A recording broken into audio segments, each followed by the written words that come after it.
Maximum मेरे superhit गाने हैं, चाहे वो राम लखन हो, चाहे वो खुदगर्ज हो, चाहे वो नगीना हो, चाहे वो क्या क्या बोलूं, अमृत हो। इस तरह बहुत सारी हिट फिल्मों के गाने हैं और हिट गाने हैं। उन गानों का जिक्र ही नहीं आया, मोहम्मद अजीज का कहीं नाम ही नहीं आया। अभी कोई ये तो नहीं कहना चाहिए सर समय के अनुसार सब बदल रहा है, लेकिन आज वो गाने सदाबहार हैं, ऐसा नहीं है साइड हो गए गाने, ये नहीं कह सकते। नहीं, गाने हिट हैं। आपको पता है, कभी कभार टीवी में ये भी मैं देखता हूँ कि अगर डुएट सॉन्ग है कविता जी के साथ या अनुराधा जी के साथ या लता जी के साथ, उनका पोर्शन बजा, मेरे पोर्शन के टाइम पे वो कट होके दूसरी बात होती है। फिर ये इसका रीजन मुझे समझ में नहीं आया, क्या वजह है। जिस आदमी ने कभी जिंदगी में किसी प्रोड्यूसर से झगड़ा नहीं किया, किसी डायरेक्टर से बदतमीजी नहीं की, किसी एक्टर के पास बहुत ज्यादा घुसा नहीं, चमचागिरी नहीं किया। अब इसको कुछ भी समझे आदमी, मैंने खुशामद जिंदगी में किसी की नहीं की, लेकिन किसी की बेइज्जती भी नहीं की। मैं बहुत चुपचाप वो बंद करके काम करता रहा। मेरे हाथ में जो भी चेक्स आते थे वो मैं लेता था, घर चला जाता। कितनी बार चेक्स बाउंस हो जाते थे बड़े बड़े लोगों के। ये सारी बातें, लेकिन कम से कम एप्रिसिएशन। आप मेरा इंटरव्यू ले रहे हैं, आपके सवालात कैसे हैं, आप किस तरह पूछ रहे हैं, आपका स्वभाव कैसा है, इसका डिस्कशन तो होना चाहिए ना। इंटरव्यू के बाद मुझे तो बोलना चाहिए इंसानियत के नाते, पवन जी आपने मेरा इंटरव्यू बहुत अच्छा किया, आपके सवालात बहुत अच्छे थे। उसी तरह कि आपके घर में गया, आपने मुझे खाना खिलाया, दाल अच्छी बनी, मटन अच्छा बना, फना अच्छा बना, सब्जी अच्छी बनी। बोलने से खिलाने वाले को अच्छा लगता है। तो मैं गाना गाता हूँ, मुझे क्या चाहिए? अप्रिसिएशन। अजीज साहब का आशिक नबील अजीज।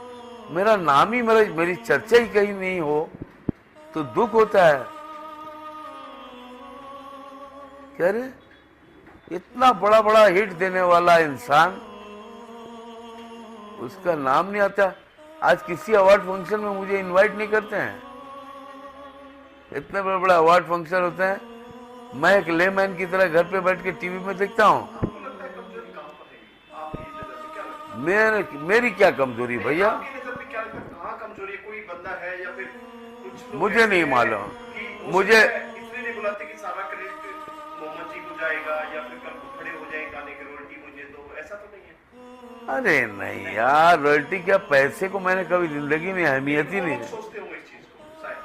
ऐसे कितने समझेंगे? मुझे देखिए, सब लोग जानते हैं मुझे। इंडस्ट्री में जिन्होंने कम से कम 25 साल, आज से 25 साल 30 साल पहले भी काम किया होगा, वो तो मुझे जानते ही हैं कि मैं कैसा, मैं एक सीधा साधा सच्चा इंसान हूँ।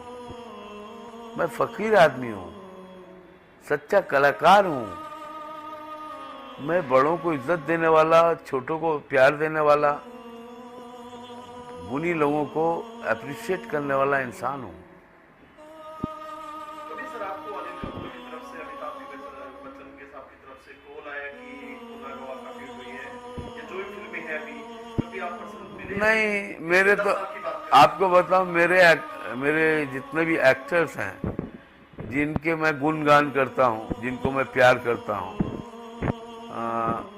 बहुत प्यार करता हूं। ये सारे जो पुराने लोग, जिन लोगों के लिए मैंने गाया, मिठुन दा, हम तुम्हें इतना प्यार करेंगे, बहुत गाने हैं, बहुत गाने हैं। मिठुन दा के लिए मैंने बहुत गाने गाए हैं। मैंने ऋषि कपूर जी के लिए बहुत गाने गाए हैं, सनी देओल के लिए बहुत गाए हैं। कपूर के कौन सा गाना है? अरे बहुत। एक गाना कोई?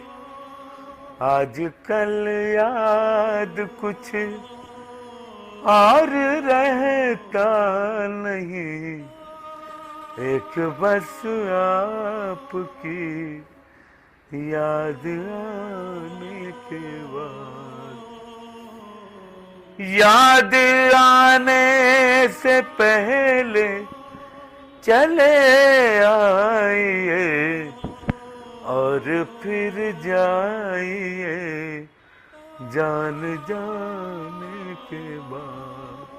मैंने सबके लिए गाया है। मुझे तो ऐसा लगता है कि वो मुझे पहचानते ही नहीं है, जितने भी एक्टर्स हैं ये लोग मुझे कोई नहीं पहचानते। चढ़ते सूरज को सलाम है। हाँ, ये सुनिए, गाने जो है आज आप सुनिए, शम्मी कपूर जी के जमाने में रफी साहब गाने गाते थे उनका, तो शम्मी जी जब तक जिंदा रहे रफी साहब का नाम लेते रहे कि क्या गाने गाए, वाह वाह वाह। तो रफी साहब का, किशोर दा का, मुकेश जी का, सबका जिक्र होता है। मोहम्मद दीदी ने भी बहुत हिट गाने गाए हैं उन्हीं कलाकारों के लिए। कभी कोई जिक्र नहीं करता है, कभी कोई बात नहीं करता है। आपके नाम से रोजी रोटी चलती है इंडस्ट्री की, जहाँ भी पुराने गाने गाए जाते हैं आपके 50% गाने आपके होते हैं। कितना इसको देश का दुर्भाग्य कहेंगे या फिर टैलेंट की कदर खत्म करते जा रहे हैं, या देश गर्व में डूबता हुआ जा रहा है। आज जो पुराने बाहर से विदेशी गाने आते हैं उनको सुना जाता है, उनको हिट पड़ा जाए, रात रात में मिलियन व्यू हो जाते हैं। क्या कहना चाहेंगे इसके बारे में? वो तो अभी सोशल, मैंने कहा ना, नेटवर्क का ज़माना है, इलेक्ट्रॉनिक मीडिया का।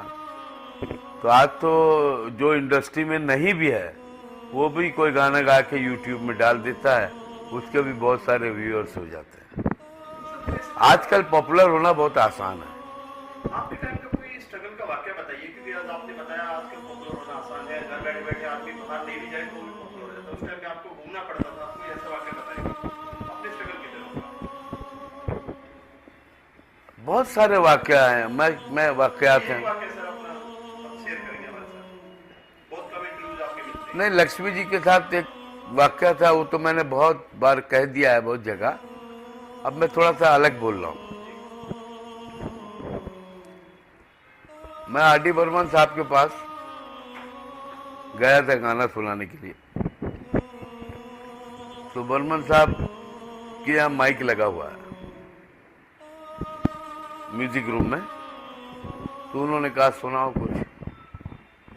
तो मैंने उनको सुनाया उनके पिताजी का गाना तेरे मेरे सपने अब एक रंग है, सुनाया।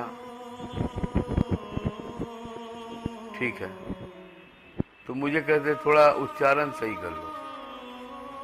तो मैं उनकी शक्ल देखने लगा और मुझे अंदर अंदर बहुत हंसी आई कि मैं एक प्योरली उर्दू मीडियम का आदमी, और उर्दू, अरबी, फारसी ये सब मैं पढ़ चुका हूँ। मेरी ज़बान, मेरी तलफ़ुज़ पे कोई एतराज़ करे मुझे अजीब सा लगा। खैर, बहुत बड़े आदमी हैं, मैं चुप से चला आया। बाद में मैंने सोचा मेरा तो पत्ता कट गया, अब तो ये मुझे गवाएंगे। खैर, Aziz जब मेरा Sahab Ka Ashik Nabil थोड़ा Aziz. सा काम काज चलने लगा, मैं पहली बार जब आशा जी के साथ गा रहा था बप्पीदा के म्यूजिक में, तो आशा जी को बहुत अच्छा लगा, मेरी आवाज़ अच्छी लगी। बड़ी महान औरत है, मैं तो यही कहूँगा, मेरे लिए उन्होंने बहुत बड़ा काम किया था। उन्होंने मुझे कहा बाहर एक फिएट खड़ी है, तुम रिकॉर्डिंग के बाद उसमें जाके बैठ जाना। मैंने बोला ठीक है, मैं समझा नहीं क्या बात है। खैर, गाना हो गया, तो मैं वहाँ गाड़ी के पास खड़ा था, तो आशा जी उतर के आई, आके बोली बैठो, मैं तुमको पंचम साहब से मिलवाती हूँ। मुझे बहुत अच्छा लगा, लेकिन मैं तो उनको सुना चुका था गाना, तो मुझे लगा पता नहीं फिर मुझे वापस आना पड़ेगा। तो मैंने कहा दीदी खैर आप जाइए, मैं अभी 20 मिनट में आता हूँ, रास्ते में मेरा कुछ काम है। मुझे म्यूजिक रूम मालूम है पंचम तक, मैं वहाँ जाऊँगा।